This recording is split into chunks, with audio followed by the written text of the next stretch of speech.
Hello everyone, how are you? I'm Shaimaa Mohamed, and today we're going to learn about the adrenal hormones. Okay, so the general outline of our lecture, first we're going to have an overview of the adrenal glands, and then we're going to look at the cortex, and then we're going to look at the medulla.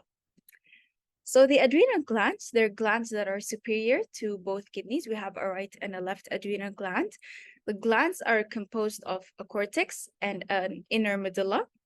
And the cortex itself is divided into zona glomerulosa, zona fasciculata, and zona reticularis, into three zones. Some people like to remember the order of the zones by saying GFR, so glomerulosa, fasciculata, reticularis. And it's important to remember each zone because each of these zones is going to produce a certain type of hormone. So the zona glomerulosa is going to secrete mineralocorticoids. The main one is aldosterone.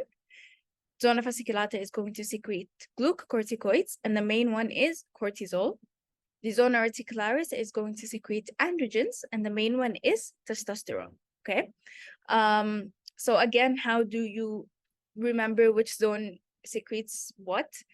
This might help you, might not, but good fall rain means great aid. So GM, glomerulosa mineralocorticoid, FG, fasciculata, glucocorticoids, RA, reticularis, androgens. Good fall rain means great aid. I don't know. Hopefully it helps. As for the medulla has cells that are called chromaffin cells. And these chromaffin cells, they secrete catecholamines like epinephrine, norepinephrine, or dopamine, mainly epinephrine, norepinephrine. And as you know, these are going to act and activate the sympathetic nervous system. Okay. Just for a quick bit of embryology, in case they ask you, for example, someone has excessive cortisol secretion and they're asking you what's the embryonic origin of the cells producing it. So you should know that the cortex is from the mesoderm, the embryonic origin is the mesoderm, and the medulla, the embryonic origin, are the neural crest cells, which makes sense because, for example, norepinephrine, dopamine are like neurotransmitters sometimes. Okay, so now the cortex. We're going to look at each hormone and their function and how they're regulated. Okay, so starting off with the general regulation, usually, as most hormones, we're going to start in the hypothalamus. The hypothalamus is going to secrete a corticotropin releasing hormone, and corticotropin releasing hormone is going to go to the anterior pituitary, and it's going to secrete ACTH, stimulate the secretion of ACTH. Now, ACTH is going to go to the adrenal gland, and it's going to stimulate the secretion of the adrenocortical hormone. So this is mainly for the cortex. And the main one is cortisol. So again, hypothalamus releases CRH. CRH goes to the anterior pituitary releasing ACTH, and ACTH goes to the adrenal gland secreting the cortical hormones, mainly cortisol. Okay, so now let's look at each hormone. Starting with aldosterone. So aldosterone, as we know, is a mineralocorticoid, as we mentioned previously. It works on the sodium-potassium exchanger in the kidney, in the late distal convoluted tubule, and the collecting duct. Okay, so what happens basically when aldosterone binds to this channel, it's going to increase the reabsorption of sodium. So sodium is going to go into the blood, and when sodium goes, wherever sodium goes, water is going to follow. So water is also going to be reabsorbed. And if water is going to be reabsorbed, there's going to be increase in the blood volume, and therefore we're going to have increase in the blood pressure. Okay, so that's how aldosterone increases the blood pressure. Again, since it's a sodium-potassium exchanger, if sodium is going to go in, then potassium is going to go out. So it increases potassium excretion, and it also increases the proton or hydrogen ions excretion. Okay. The main stimulator for aldosterone is the RAS system. It's not ACTH. It's the RAS system, renin-angiotensin-aldosterone system. And that makes sense because the RAS system is activated when we have low blood pressure and we want to increase the blood pressure. And that's why when RAS is activated, obviously it's going to activate aldosterone. The molecule that activates aldosterone production, by say, or stimulates the production of aldosterone is angiotensin 2. Okay. Then another thing that can stimulate aldosterone is if we have low levels of sodium in the blood. So if we have hyponatremia, aldosterone, as we know, we already said that it increases sodium reabsorption into the blood. So if you have low sodium, then the body will tell aldosterone that, we need more sodium, so it will ask it to work, kind of. And if we have high amounts of potassium, again, the body will ask aldosterone to work because aldosterone increases the removal or excretion of potassium. So it's going to help lower the levels of potassium if we have like hyperkalemia. And ACTH has a very, very, very minor effect on aldosterone. As for the inhibition, aldosterone is inhibited by a molecule that's called atrial natriuretic peptide, okay? Atrial natriuretic peptide is a molecule that is, or a substance that is secreted by the heart when we have high blood pressure. And that makes sense. If we have high blood pressure, then the body will ask aldosterone to stop working. We don't need more aldosterone because aldosterone increases the blood pressure, okay? Another thing that can give you a hint is natriuretic. So that means it secretes sodium in the urine. And aldosterone, it does the opposite. So you ask aldosterone to stop so that you can let the sodium leave through the urine and not reabsorb it, okay? Now, cortisol. Cortisol has a lot of functions, as you can see here. It's a big fib. All of these increases appetite, increases blood pressure, increases insulin, and increases gluconeogenesis, lipolysis, and all of these things. It's anti-inflammatory, decreases the immune response. So it has a lot of major functions. And again, it's mainly stimulated by ACTH. So ACTH is the main stimulator of the production and release of cortisol. And ACTH is secreted in diurnal patterns, which means that the secretion is not like constant, it's secreted in bursts. So here, this is the first burst, then there's no more, then burst again, no more, then burst. And the highest levels of ACTH and cortisol will be in the morning. So the highest level is in the morning, and the lowest is in the evening, okay? Or at night. So highest in the morning before you wake up at around 8 a.m. Honestly, I think we wake up before 8 a.m. for uni, but and then it's lowest at night. How do you remember this? Maybe you can say H&M. I don't know. If you say H&M, high in the morning. So yeah, and obviously low at night. And cortisol, as you can see here, has a negative feedback inhibition on the secretion of ACTH and CRH. So that makes sense. If you have enough cortisol, then it will tell the pituitary and hypothalamus, I don't need more, and that's it, okay? For androgens, their main function is that they're needed in males. They're needed for the early development of the male sex organs, okay? And I'm talking about androgens in the adrenal gland, okay? And they're also the precursors of estrogens. And that means that females need them too to produce their estrogens, to be able to develop their secondary sexual characteristics, and to be able to have regular menstrual cycles, okay? The androgens in the adrenal gland then become insignificant because the males, they can produce androgens in their testes. However, they are the main source in females, okay? And again, androgens are mainly stimulated by ACTH. So if we have a rundown, ACTH will mainly stimulate the production of androgens and cortisol, but aldosterone needs RAS or angiotensin 2, okay? That's the main stimulator. So moving on to adrenocortical hormone synthesis. So if you've already memorized this, then you can skip to the next part. But if you haven't, I'm just going to give you a quick rundown. So all steroids, they are produced from the molecule cholesterol, okay? All steroids, steroid hormones, or anything else. And cholesterol is going to be converted to a molecule that's called pregnenolone. The name is a bit difficult, but try to remember it as pregnenolone. And that is by the means of cholesterol desmolase.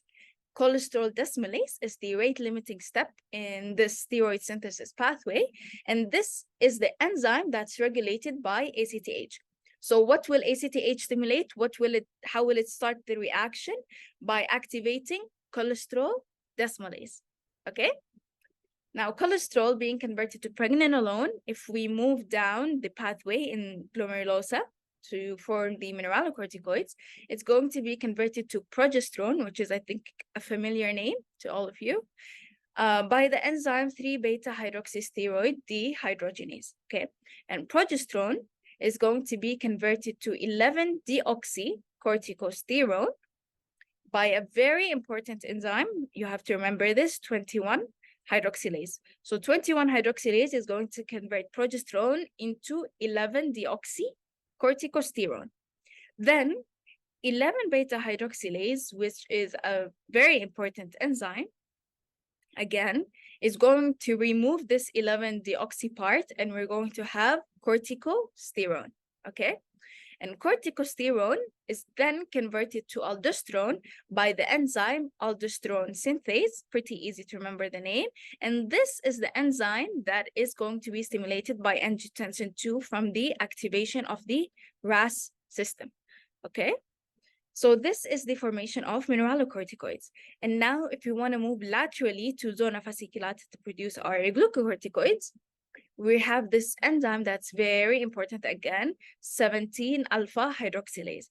17-alpha-hydroxylase is going to convert pregnenolone and add a 17-hydroxy to it, so it becomes 17-hydroxypregnenolone, or progesterone and change it again, adding 17-hydroxy to it to 17-hydroxyprogesterone. And 17-hydroxyprogesterone, okay, is then converted by the very important enzyme 21-hydroxylase into 11-deoxycorticosterol. And again, 11-beta-hydroxylase is going to remove the 11-deoxy, and we will have cortisol, which is our end product for the glucocorticoids. Again, if we move laterally, we have the enzyme 1720-lyase. 1720-lyase is going to convert 17-hydroxypregnenolone and 17-hydroxyprogesterone into the androgen synthesis. We're going to have androstenedione, and androstenedione is going to be converted to testosterone, okay? And then testosterone, as you can see, is going to be the precursor for the estrogens, right? We're going to have precursors of estrogens, these androgens, and also the more potent form of testosterone, which is dihydrotestosterone. But these happen in the periphery, so they're not related to the adrenal gland, and we're going to leave them on their own. So this is basically the main synthesis pathway of the adrenal hormones, okay? Again, one of the molecules here, since we already know that aldosterone is the mineralocorticoid, cortisol is the glucocorticoid, and testosterone is the androgen, I want you to remember that 11-deoxycorticosterone actually acts like a weak mineralocorticoid. So even though it's not the end mineralocorticoid, it is a weak mineralocorticoid and can act like aldosterone, okay? So now let's move on to our first disease, which is congenital adrenal hyperplasia. So congenital adrenal hyperplasia is an inherited deficiency in one of these enzymes. So either 17-hydroxylase, 17-alpha-hydroxylase, or 21-hydroxylase, or 11-beta-hydroxylase, okay? So it's a deficiency in one of these enzymes. And all of them are autosomal recessive. So remember that all of them are autosomal recessive. The patient will often present with atypical genitalia. So that means that the female can present as a male, like have male external genitalia, or the male can present with female external genitalia. And all of them, since as you can see, all of these enzymes are involved in the synthesis of cortisol, then they will all present with low levels of cortisol. And if we have low levels of cortisol, what happens? There's going to be no negative feedback on ACTH, and therefore we're going to have increased and high levels of ACTH, because the pituitary and the hypothalamus will keep on thinking that we have low cortisol, I need to produce more and more and more and more, and therefore the ACTH is going to be very high. And if ACTH is high, its name is adrenocorticotropin hormone. So if that means it has a tropic effect on the adrenal gland, and therefore we're going to have adrenal gland hyperplasia. So even though it's a deficiency in an enzyme, we're still going to have hyperplasia because of the high amounts of ACTH, okay? And if you remember from your pituitary lectures, when corticotropin releasing hormone is secreted and it goes to the anterior pituitary, it actually releases or induces the production of a molecule that's called POMC, pro-opiomelanocortin. And this POMC is going to be divided, or POMC is going to be divided into ACTH and melanocyte stimulating hormones and endorphins. And here, the melanocyte stimulating hormone, from its name, is going to go and stimulate melanocytes to increase the production of melanin. And therefore, we're going to have hyperpigmentation. So now what do we know? In congenital adrenal hyperplasia, we're going to have hyperpigmentation because of the high MSH, hyperplasia because of the high ACTH, and atypical genitalia, which we will discuss later, and they're all autosomal recessive, okay? Then let's look at each enzyme and what is it important in producing, okay? Eraser.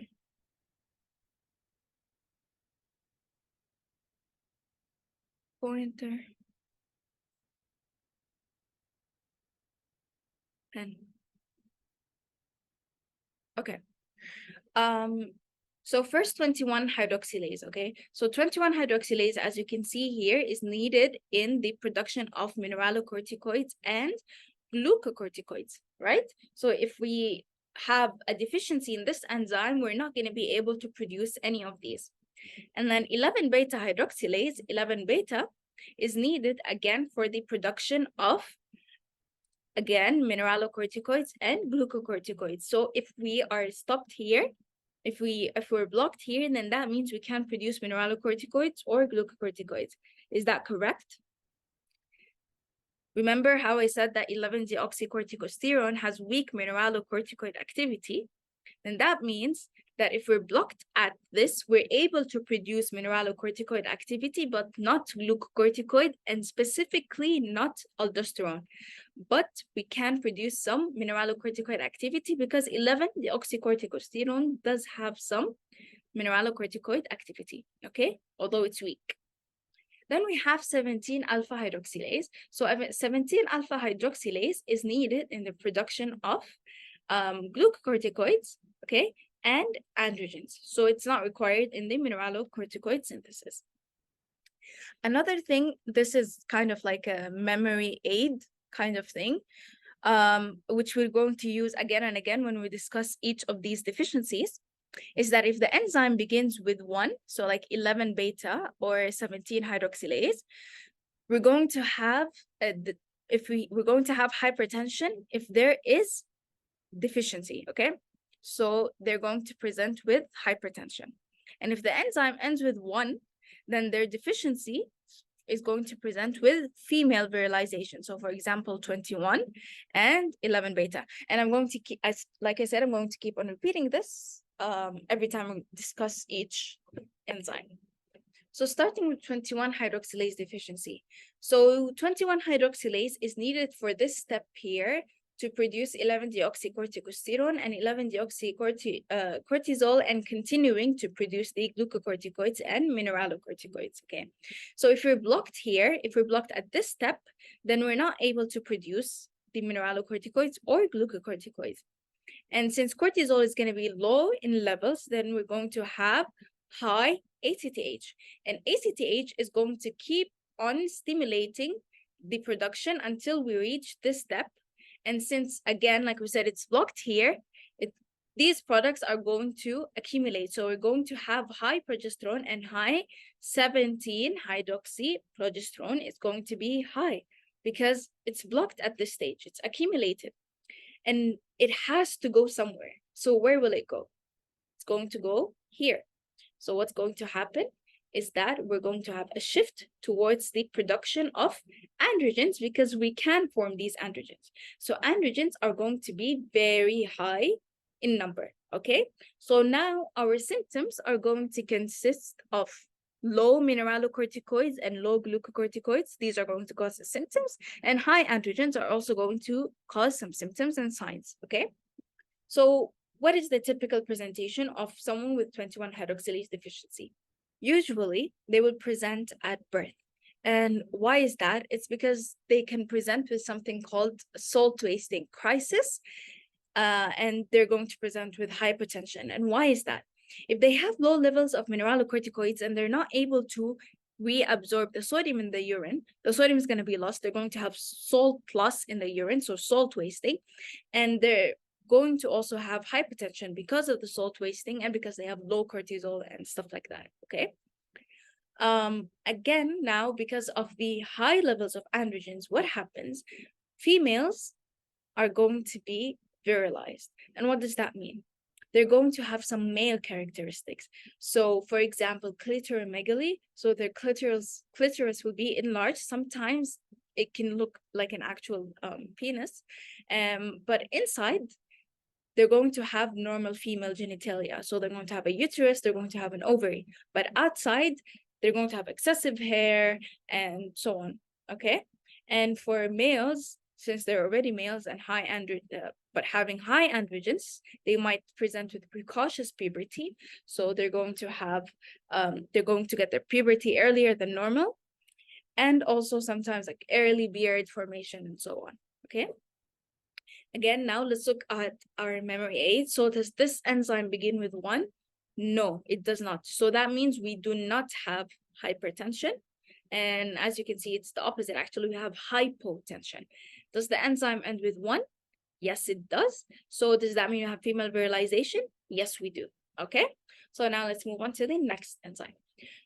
So 11 beta hydroxylase deficiency, we're blocked at this stage. So we're not able to produce aldosterone and we're not able to produce cortisol.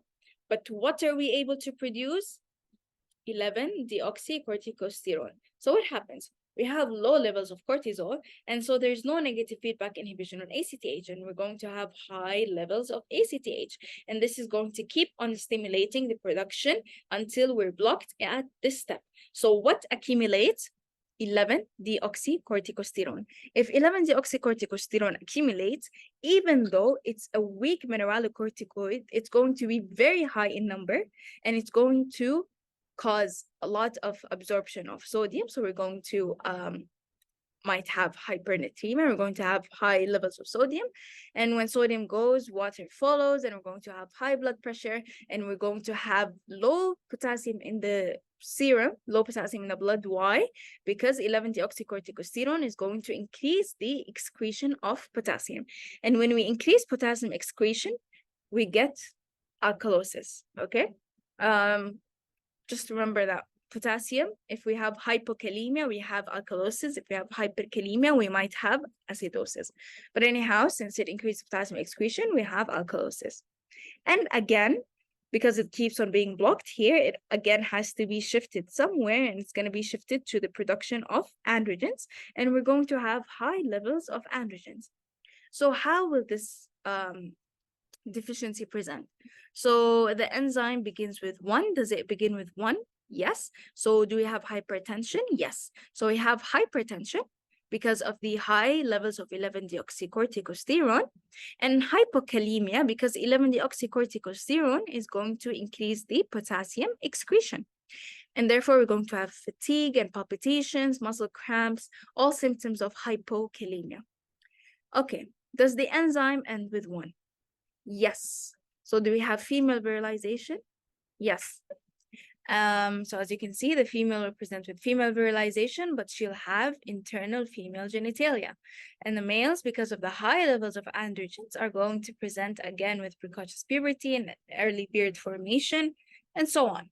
Okay, so now let's move on to 17 alpha hydroxylase deficiency. So 17 alpha, as you can see, is needed for the production of glucocorticoids and androgens, right? Again, we have low levels of cortisol, and it's going to go, and because there's no negative feedback inhibition on ACTH, we're going to have high levels of ACTH, and high levels of ACTH is going to, again, cause the accumulation of 11-deoxycorticosterone, which is a weak mineralocorticoid, but since it's going to be high in numbers, we're going to have high blood pressure. And because we have high blood pressure, there's going to be less activation of the RAS system. And if we have less activation of the RAS system, we're not going to be stimulating this enzyme, and therefore we're going to have low levels of aldosterone. Okay, so even though we have high blood pressure, it's because of the 11-deoxycorticosterone rather than aldosterone. Aldosterone again will be low because the renin-angiotensin system, which is the main activator of aldosterone, is going to be low. Okay, again, it's going to increase potassium excretion, leading again to alkalosis. So how will they present? Does the enzyme begin with 1? Yes, and therefore we have hypertension. So we're going to have hypertension and hypokalemia again because of this reason. And again, it will present with the same symptoms. Does the enzyme end with 1? No, it doesn't. So what does that mean? We don't have female virilization. There's no female virilization. So what actually will happen is that, like we said, we have low levels of androgens. We have low levels of androgens. For the females, the androgens are the precursors of the estrogens. If we don't have androgens, we don't have estrogens, we're going to have delayed puberty or improper or delayed, again, development of the secondary sexual characteristics. We might have amenorrhea or irregular cycles and so on. For males, they might have female or ambiguous genitalia. So they might present with what you wouldn't know, are they female or male, or sometimes they might present with what they would call like a vagina with a blind end, and with undescended testes, which is a very, very, very important thing. Okay, so this is a table that I stole from first aid. It has each enzyme deficiency, each type of congenital adrenal hyperplasia, and how they present the labs and presentation. So you can pause the video and look at it because we're going to answer a question, just this one. You can pause and answer. I'm going to answer in 3, 2, 1. Okay, so the question says that there's a 15-year-old girl. She presents with a 3-week history of nausea and 2 months of unexpected weight loss. Menarche has not yet occurred, which is abnormal. Usually from 11 to 14 years old, the female would reach menarche, but if she hadn't yet, this is a red flag. Her physical examination reveals immature secondary sexual development, okay? So there's only one scenario you can have in your brain right now, is that we have low estrogens, and that is because probably we have low androgens, right? So which condition is like that? Think about it. Her vitals are all normal except the blood pressure, which is high. So think about the deficiencies that would have high blood pressure, which are the ones that start with 1, right? Either 11 or 17. Her gums are hyperpigmented, and we said that was due to the increased MSH because there's low cortisol and continuous secretion of ACTH and MSH. Okay. Lab test reveals hypernatremia, so we have excess absorption of sodium, hypokalemia, excess excretion of potassium, all with that means we have excess mineralocorticoids, low fasting blood glucose, that means we have low glucocorticoids, so low cortisol. They show increased, the results from the blood test show an increased titer of autoopsies, oh my God. Show an increased titer of antibodies that block the normal function of the target antigen. Which of the following autoantibodies is most likely found? You already saw the answer, but if I would take the highest deal things, I would take, okay, it starts with 1, and that's why there's hypertension, so that would be the only answer for me because there's no 11. But let's suppose there was also anti-11 or 11 beta hydroxylase, then the other thing would be that there is no female virilization. It's the opposite. We have low androgens and low estrogens, which happens in the ones that don't end with 1, which is anti-17. So this would be the answer. So if you answered this, good job. Okay. Now let's move on to the next concept. So we're done with congenital adrenal hyperplasia. We're going to start with adrenal insufficiency. So adrenal insufficiency can happen on 3 levels. It can happen either here in the adrenal gland itself, and that would be primary, adrenal insufficiency, or it can happen at the level of the pituitary, and that would be secondary adrenal insufficiency, or it can happen at the level of the hypothalamus, and that would be tertiary adrenal insufficiency. So first, we're going to look at primary adrenal insufficiency. So what happens in primary adrenal insufficiency is that due to some reason, we're going to have a decrease in the adrenal gland function. So the adrenal gland itself is not producing the hormones it's supposed to produce. And therefore, we're going to have a decrease in production of aldosterone, cortisol, and androgens. Okay. And due to the decrease in cortisol, what happens? We're going to have high ACTH, but also high MSH. Okay.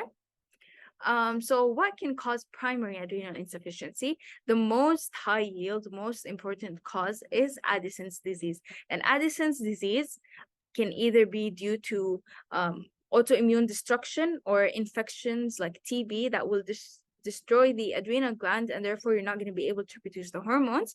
And this is a sort of chronic primary adrenal insufficiency. Another cause can be congenital adrenal hyperplasia, as you can remember, because of deficiency in the enzymes, we're going to have decrease in some of these hormones. Okay.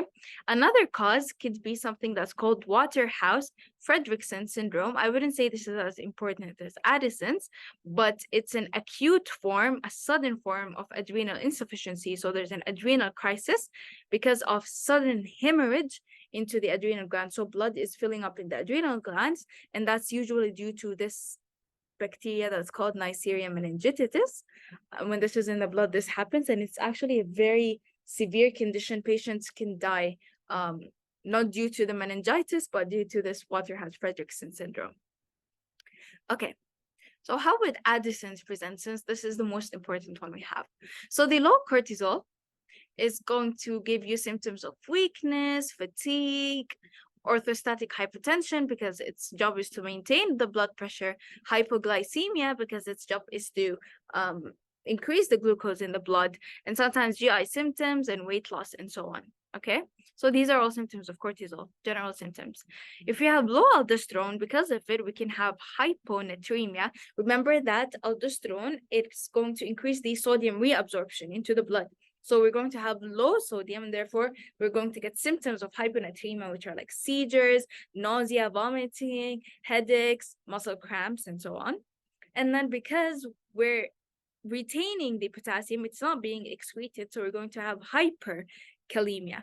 And hyperkalemia will present with symptoms like palpitations, chest pain, nausea, vomiting, and so on. Okay, and from the low androgens, they're going to have like depressed mood, low energy. In females, because it's a precursor of estrogen, they would have irregular menstrual cycles, and for males, they can have erectile dysfunction. And because of the high MSH, we're going to have high stimulation of the melanocytes and high melanin being produced, and therefore we're going to have hyperpigmentation, or what they would call tanned or bronze skin. And I don't know if this is going to help you remember it, but they used to think that J.F. Kennedy used to have tanned skin because he would go and sail out in the sun and so on. But it might actually be due to the fact that he was diagnosed with Addison's disease, and that's why he has tanned bronze skin. Okay. So what would you find in the labs? You would find that the morning cortisol is low. And why did they specify morning in here? Why did they specify morning? Because if you remember, H&M, cortisol is highest in the morning. So if it's low in the morning, then that's a sign that we do have low cortisol. Okay. And then what would you find? You would find that the ACTH is high. And why is that? It's because there's no negative feedback on ACTH. The body thinks that, okay, we need more and more cortisol, and it's going to continue on producing ACTH. So ACTH will be high, but cortisol will be low because the adrenal gland is not producing the cortisol. And then if you do an ACTH stimulation test, which is basically you're going to give the patient synthetic ACTH, if you give them, the normal response would be that we produce cortisol because there's stimulation. But in primary, there's going to be no response because, again, the adrenal gland is not working, okay? And you're going to find low aldosterone, you're going to find high potassium, low sodium, and so on, okay? What about secondary? So in secondary adrenal insufficiency, what happens is that there's a problem in the pituitary gland, and the pituitary gland is not producing enough ACTH, and therefore there's not enough stimulation to the adrenal gland, and so we're not going to produce enough cortisol. Okay, and what can cause this? Usually it could be trauma to the brain, or a stroke, or Sheehan syndrome. Sheehan syndrome is basically when a pregnant woman, she gives birth but she has severe postpartum hemorrhage, and you get ischemia to the pituitary gland, and you're not able to produce ACTH among other hormones that are secreted by the pituitary gland. It could be infections. Okay, so what would happen is that you're going to have low cortisol, obviously, and the low cortisol is going to cause the same symptoms as before. Okay, but we're not going to have low aldosterone. Why? Remember, aldosterone is mainly stimulated by the RAS system. If the RAS system is working, then aldosterone is going to be fine, because the only problem is ACTH. Okay, you're also going to have low androgens, because the main, if you remember again from our second slide, that ACTH is the main stimulator of cortisol and androgens. So we're going to have low androgens, and again the symptoms of low androgens. And you're not going to have hyperpigmentation, because there's no increased MSH, no increased ACTH, because the pituitary gland is not working. So obviously it's not secreting the MSH if it's not secreting the ACTH. Okay, so there's going to be no hyperpigmentation. In the labs, you'll find that the morning cortisol again is low. It is an insufficiency. The morning ACTH, however, will also be low.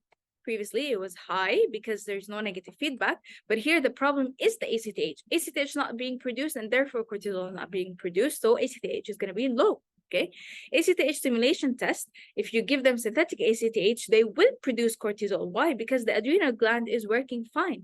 So if it gets stimulation, it will produce the cortisol that it needs to produce. And as we said, we're going to find normal aldosterone because RAS is okay, and potassium is going to be okay because aldosterone is okay. Okay, so now we move on to tertiary. So what happens in tertiary?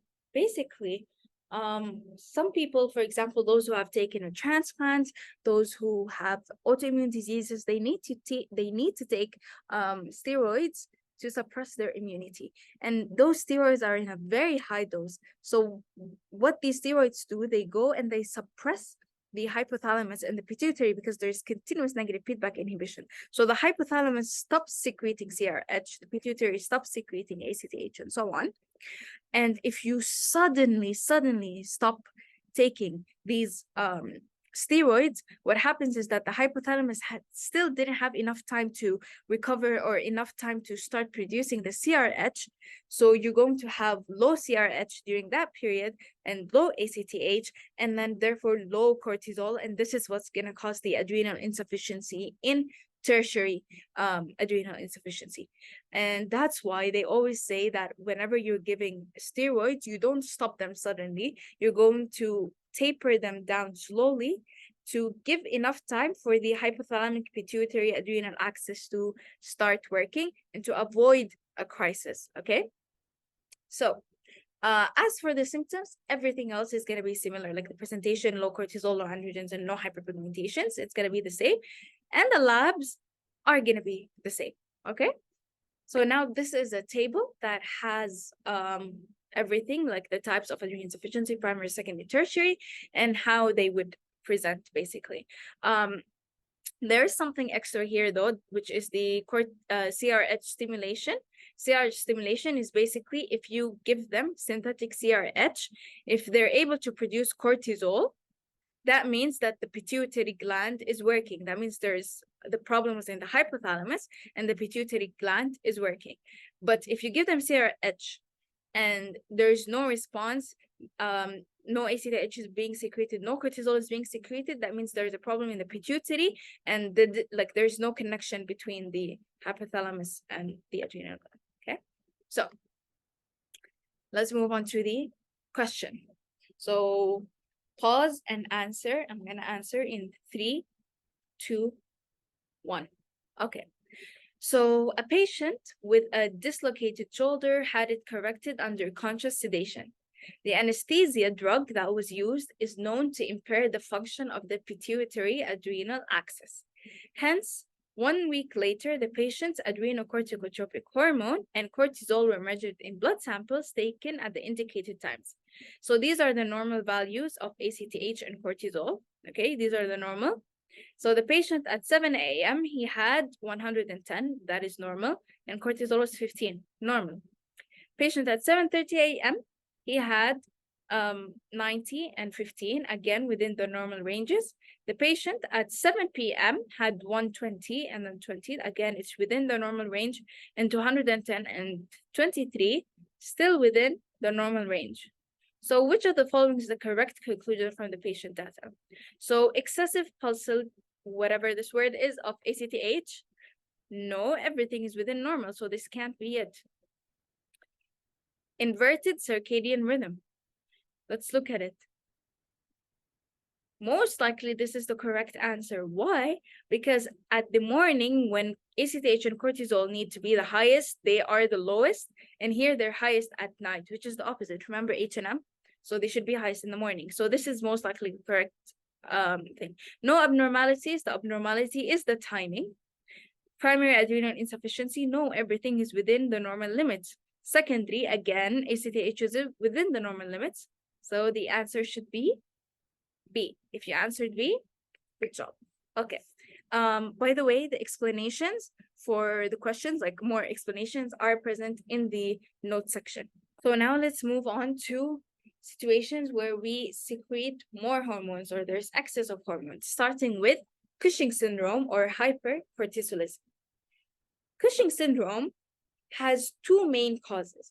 So it's either that it's ACTH dependent, which means that we're producing a lot of ACTH and therefore we produce a lot of cortisol, or that it's ACTH independent, which means that we produce high cortisols even though ACTH levels are not high. Okay, so it doesn't depend on ACTH. We just have high levels of cortisol. So how could those happen? So ACTH dependent, the first cause is Cushing disease. And I have this underlined and bolded for you because Cushing disease is different than Cushing syndrome. Cushing disease is a cause of Cushing syndrome. So what is Cushing disease? Cushing disease is that when we have ACTH secreting tumor in the pituitary gland, and this is going to cause excess cortisol production because there is excess stimulation of production of cortisol by the excess amount of ACTH. Okay? So this is Cushing disease. Cushing disease is when the ACTH is being produced from the pituitary and the problem is in the pituitary, so then it's Cushing disease. Okay?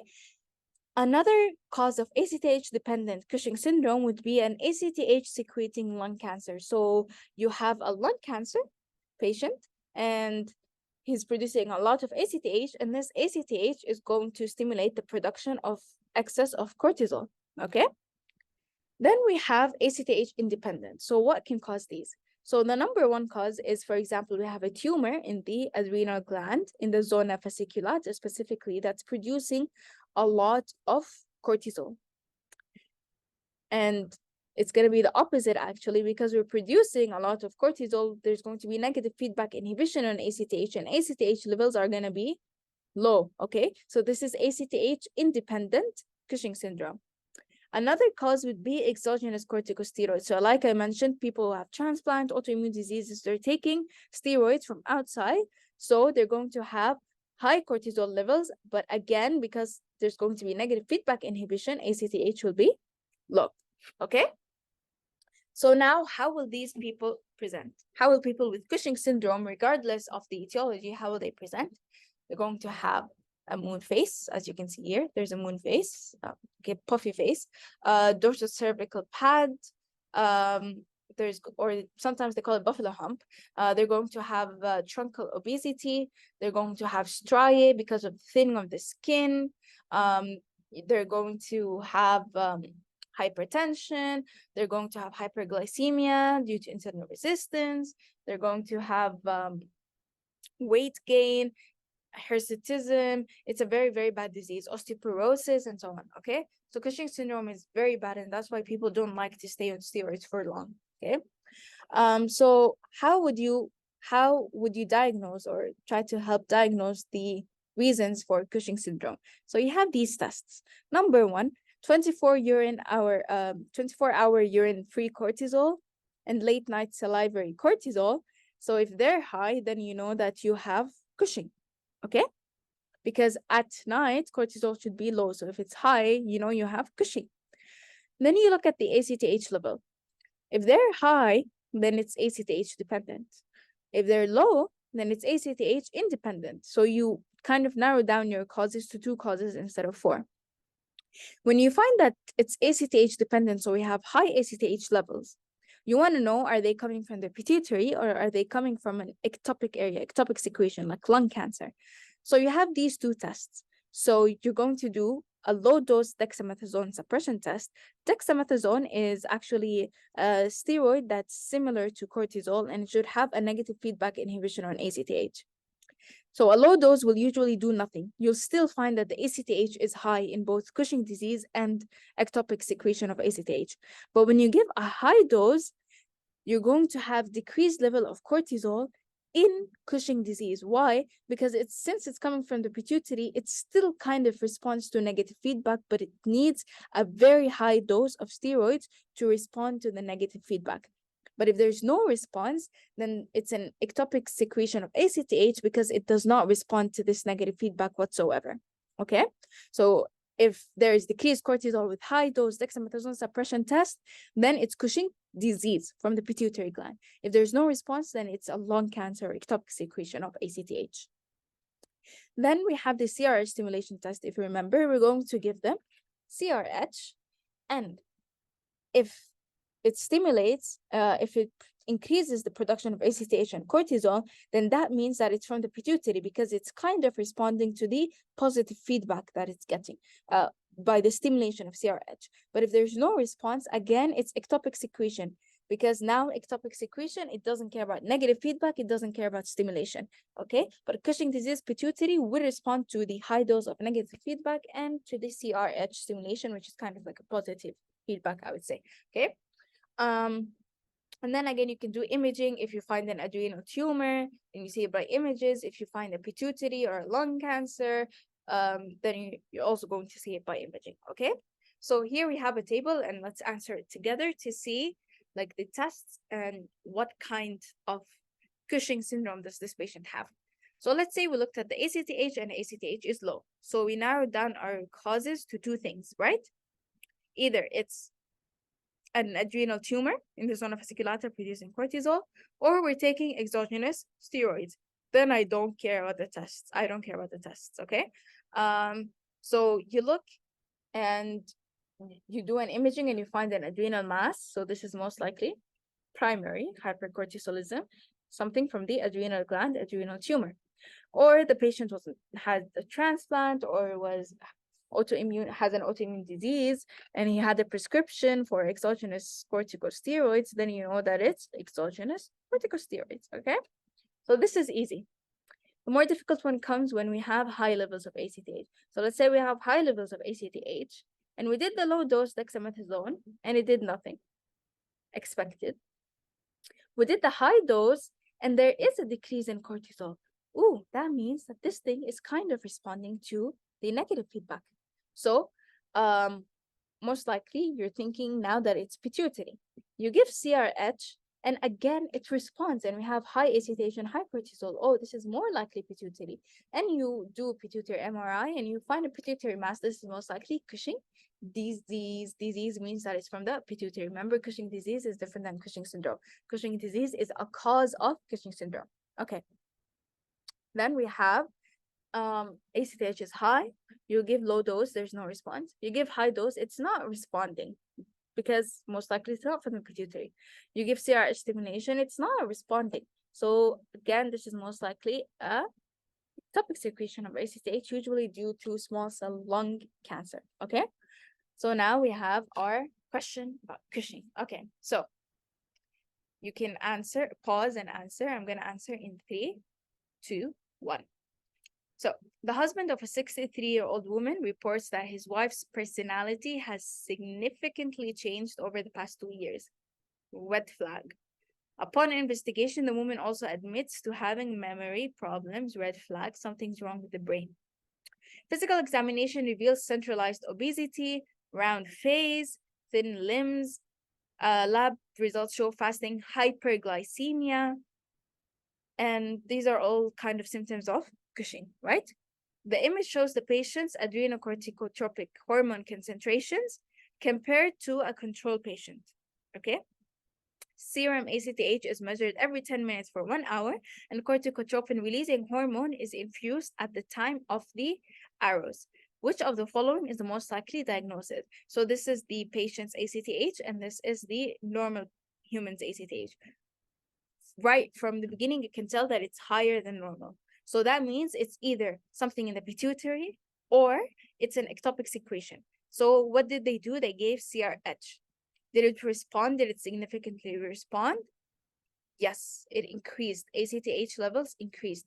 So it responded to the positive feedback. Then this is most likely a problem in the pituitary, right? Rather than ectopic. So this is Cushing disease, right? So this should be the answer. Addison's is no, the symptoms are wrong. Cons, we didn't discuss it, but the symptoms are wrong. And glucocorticoid therapy, the ACTH will be high or low? It's going to be low, right? So this is wrong. And hypopituitarism is wrong because ACTH levels are high. So the only answer could be Cushing disease. Okay? So, if you answer Cushing disease, good job. Now let's move on to hyperaldosteronism. Hyperaldosteronism, from its name, we have increased aldosterone. And this could be due to two main reasons. It's either primary, so the adrenal gland is releasing aldosterone, excessive aldosterone, without any kind of stimulation. So this could be due to an adrenal adenoma in the zona glomerulosa, right? And this is called Cons syndrome. Or we have bilateral adrenal hyperplasia, which causes excessive aldosterone. Okay. Or it could be secondary, and that is due to the activation of the RAS system. So there is high levels of renin and angiotensin 2 that's stimulating excessive production of aldosterone. This could be due to congestive heart failure or renal failure or reninomas, so tumors that secrete renin, or renal artery stenosis. And renal artery stenosis is actually a very red flag to hyperaldosteronism. So if you see it in a question, most likely they're going to ask about hyperaldosteronism. So what happens in renal artery stenosis is that the artery that brings blood to the kidney is narrowed, so you have less blood flow into the kidney. And if there's less blood flow into the kidney thinks that the blood pressure is low. So it keeps on producing renin and activating the RAS, and therefore increasing aldosterone synthesis. Okay? So how would they present? They would present with hypertension, definitely, because aldosterone, it brings in the sodium,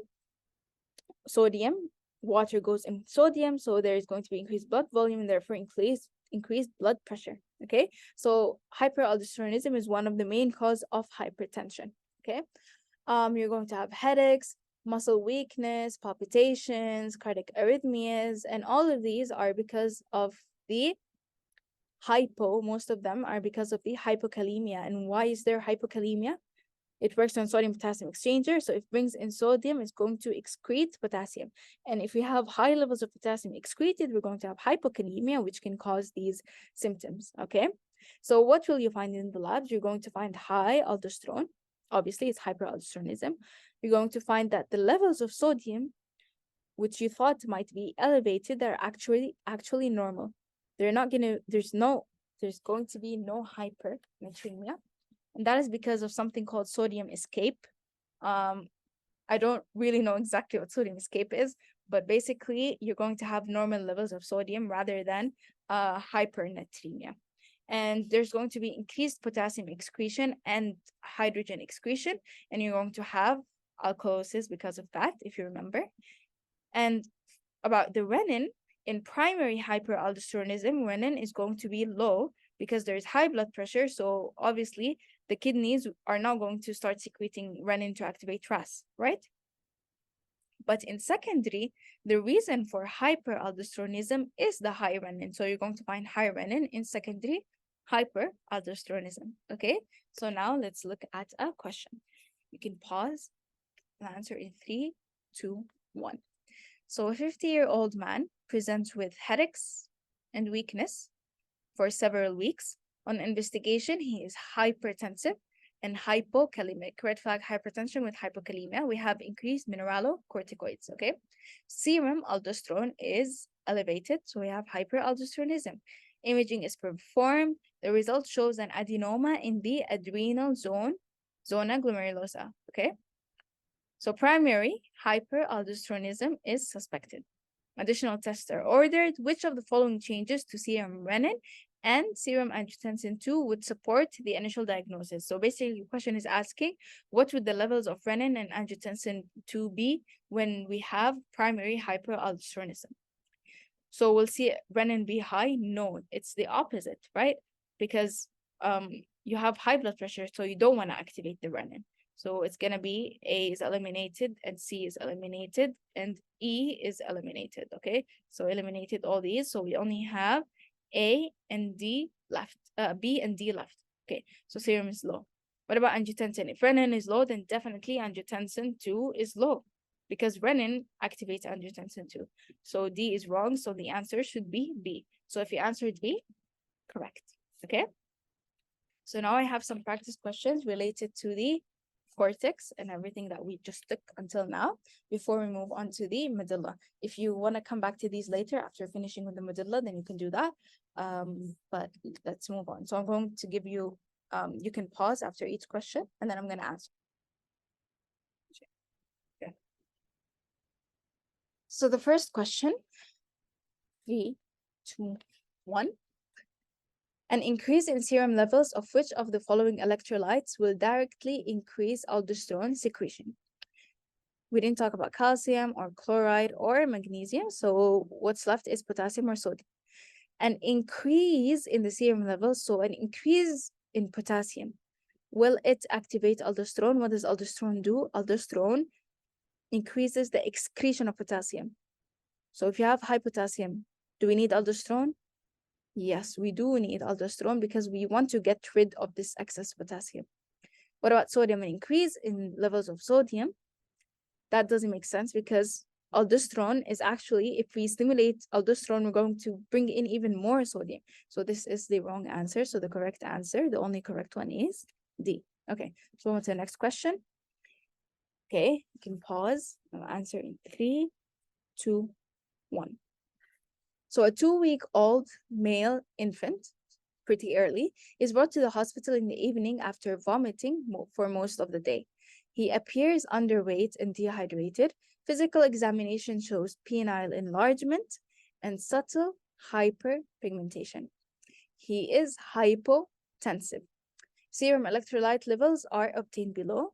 Sodium is low and potassium is high and chloride is low.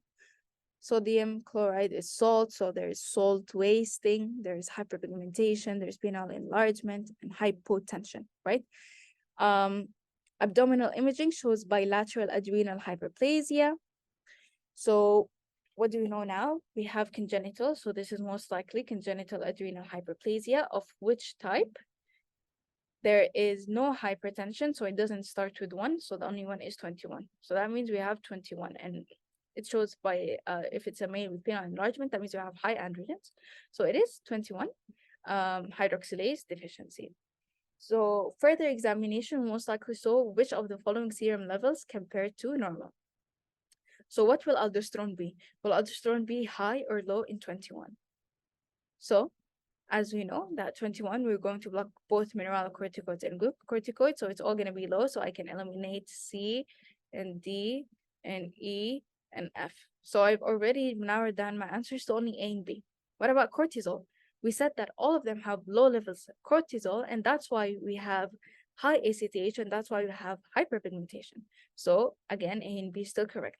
Corticosterone is still after 11-deoxycorticosterol, so it's still after 11 beta hydroxylase, so it's low, okay?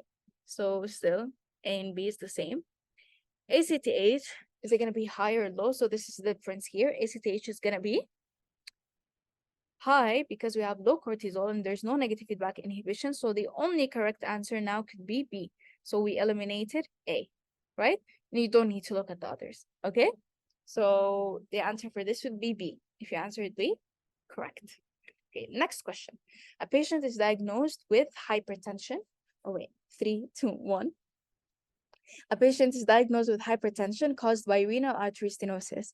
Compared to a normotensive patient, what hormone-dependent changes would most likely be seen in the concentrations of serum potassium and bicarbonate? Okay, so we said renal artery stenosis, big red flag, and he has hypertension. So this is most likely due to increased renin, due to causing increased aldosterone, right? So what would you see? Aldosterone, we said, what does it do? It increases potassium's excretion. So serum potassium will be low. So we can eliminate B, we can eliminate D. Okay, now we have 3 options left. And we said when potassium, there's excessive potassium excretion, proton excretion, what do we have? We have alkalosis. So bicarb would be high because of alkalosis, right? So the only answer would be C. Can eliminate B, there's no acidosis and it's not unchanged. So most likely alkalosis and hypokalemia. So the answer, if you guessed C, correct. Okay, let's move on to the next question. In 3, 2, 1. A person experiencing which of the following situations would be expected to present with parallel changes in serum aldosterone and cortisol? So that means either they both increase or both decrease or both unaffected. So what happens in adolescents? We have primary adrenal insufficiency and we have low cortisol and low aldosterone. So this is most likely correct. Cushing is only related to cortisol, so no one cares about aldosterone. So this is the wrong answer. Eliminate B. High potassium diet, low sodium diet is most likely going to interfere with only aldosterone rather than cortisol. Again, no. Suffering chronic abuse, I don't know what this has to do with anything. So the answer is Addison's. If you answer Addison's correctly. Again, all the explanations, like excessive explanations, are in the notes section below. Okay, so if you answered A, correct. Next question. 3, 2, 1. A 37-year-old female patient presents with fatigue and muscle weakness for several weeks, during which she gained about 7 pounds, so she gained weight. She is diagnosed with primary hyperaldosteronism, from an adrenal tumor. Which of the following additional clinical findings would most likely be increased in this patient? So if she has primary hyperaldosteronism, we're going to have negative feedback in addition. There's going to be no renin, so no angiotensin. We don't activate the RAS, so this is wrong. Blood pressure, it's hyperaldosteronism. So obviously we have increased blood pressure, right? It's secondary, it's the most common, one of the most common causes of secondary hypertension. So this is correct. Plasma potassium, nope. Hyperaldosteronism means we have hypertension with hypokalemia. So potassium is low because we're increasing the excretion of potassium. What about plasma sodium? Will it be high? I mean, aldosterone, it brings in sodium, it increases the reabsorption of sodium, right? No. Sodium levels will be normal because of the sodium escape. Please remember this. Even though we have high aldosterone, sodium levels will be normal because of sodium escape. What about plasma renin? I mean, if angiotensin is low, renin is low. If renin is low, angiotensin is low. So the only correct answer here could be B, blood pressure. So if you answered this, perfect. Okay, next question. A 37-year-old female patient presents with fatigue and muscle. Oh, it's the same question. But which of the following is expected in the patient in regards to her acid-base homeostasis? I think this is pretty easy. We have increased potassium excretion, increased hydrogen excretion. So the only correct answer would be alkalosis. Okay. So if you answered alkalosis, perfect. Okay, so now we're going to talk about the adrenal medulla. So normally what happens with the sympathetic system is that first there's going to be the preganglionic fibers, and the preganglionic fibers are going to release acetylcholine to a ganglion, and then the ganglion is going to have the postganglionic fibers going out from it, and they're going to release the norepinephrine to the effector organs to have the sympathetic effect. But in the adrenal medulla, we have a preganglionic fiber that's going to secrete acetylcholine into the adrenal medulla. So the adrenal medulla is considered a ganglion, okay? There, the chromaffin cells are going to secrete the catecholamines, which are epinephrine, norepinephrine, into the blood, okay? So the difference is that this is going to be into the blood, but this one is through a fiber. That's why it's a hormone. That's why it's an endocrine organ. And then they're going to do their effect in the effector organs. They're going to travel to the blood wherever the sympathetic system can be activated. It'll be activated, okay?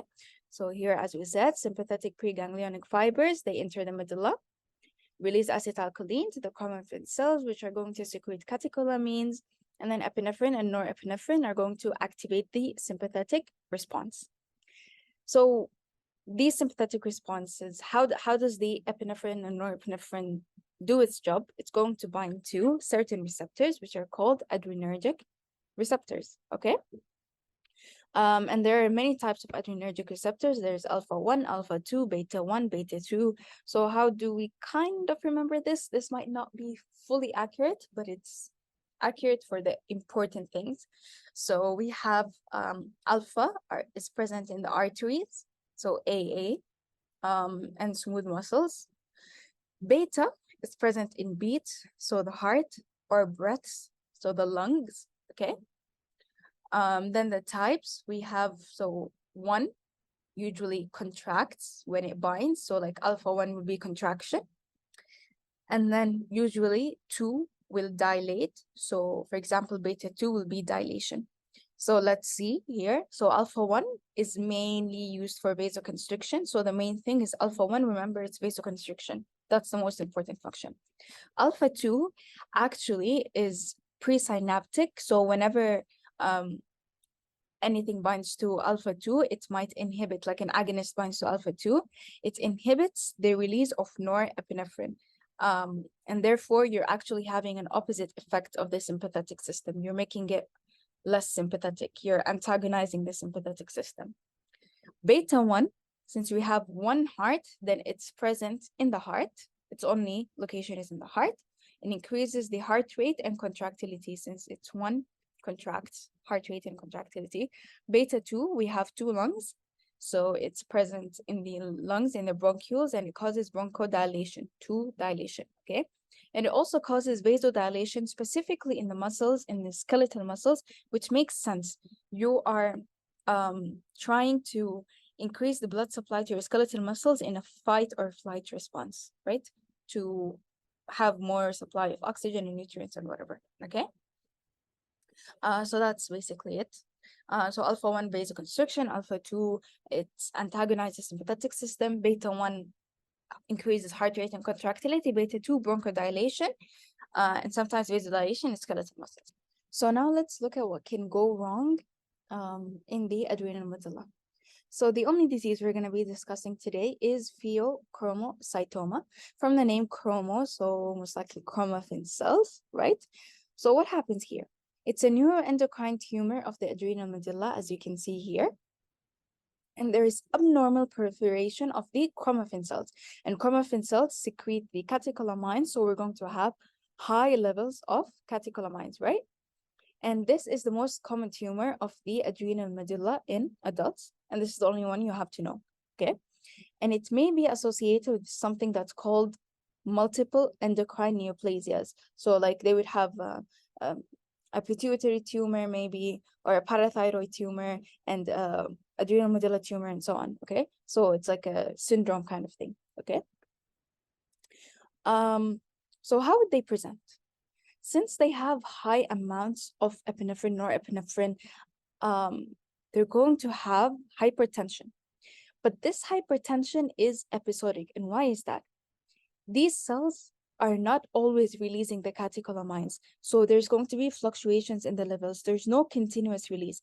It's sometimes high, and then it goes low, and then it goes high again. So there's episodic release of these catecholamines, and therefore you're going to have episodic hypertension, okay? Another thing is that you're going to have diaphoresis, which means excessive sweating, tachycardia, obviously, because of the effects, as we said, they affect the heart by increasing the heart rate and contractility. They might present with pallor, headaches, palpitations, all of that. Another thing that you have to know is that because we have a high number of catecholamines, there's going to be excessive stimulation of the baroreceptors and adrenergic receptors and so on. So usually we're going to have a downregulation of these receptors, and adrenergic receptors are notorious for being downregulated or upregulated. So when we have downregulation of these receptors, and as you know, these are not released continuously, they're fluctuating. So if a person suddenly stands up, okay, and he doesn't have enough receptors or enough stimulation of the sympathetic system at a time when his catecholamines are normal level or low, he won't be able to respond immediately because the receptors are downregulated. So he won't be able to respond to the change in pressure when you stand. So they get orthostatic hypotension. So again, that's because they have downregulation of the receptors plus the fluctuation, okay? Another thing to diagnose them, usually you're going to see increased urine metanephrines. Metanephrines are basically the breakdown substances of these catecholamines, and the main one, the name is vanillyl mandelic acid. Fun fact, I know you don't like fun facts, but this vanillyl mandelic acid is the thing that they use for the artificial flavoring of vanilla.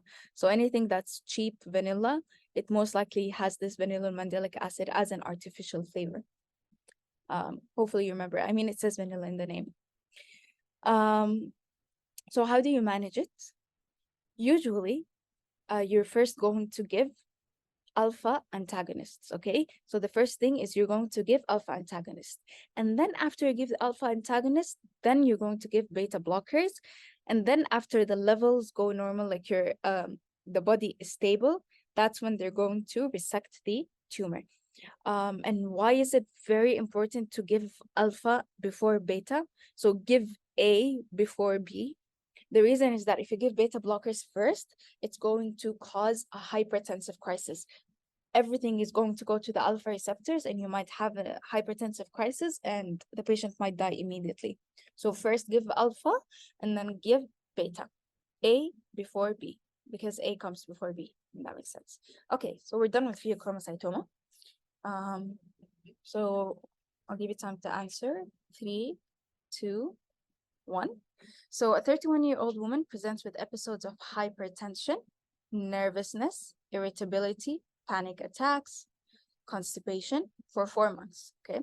She complains of sweating more than normal, even at night. And a CT scan is performed revealing a functional tumor. Based on the signs and symptoms, where is the tumor most likely located? So all these symptoms, they will point us like the hypertension, nervousness, panic attacks, sweating, diaphoresis, they all point us towards a diagnosis of pheochromocytoma. So the answer for this would be the adrenal medulla. Specifically, which cells? The chromaffin cells, right? I am too lazy to type that, but yeah, chromaffin cells, okay? And the explanation of everything is in the book below, okay? So the answer is adrenal medulla. Next question. In 3, 2, 1. So a patient with pheochromocytoma is scheduled for surgical removal of the tumor. The day before the surgery, the patient is given large volumes of fluids and high salt diet to avoid which of the following perioperative situations, okay? So this question, even if you don't know exactly, you have multiple ways to answer. So number one, if you're given large volumes of fluids and high salt diet, what does this do?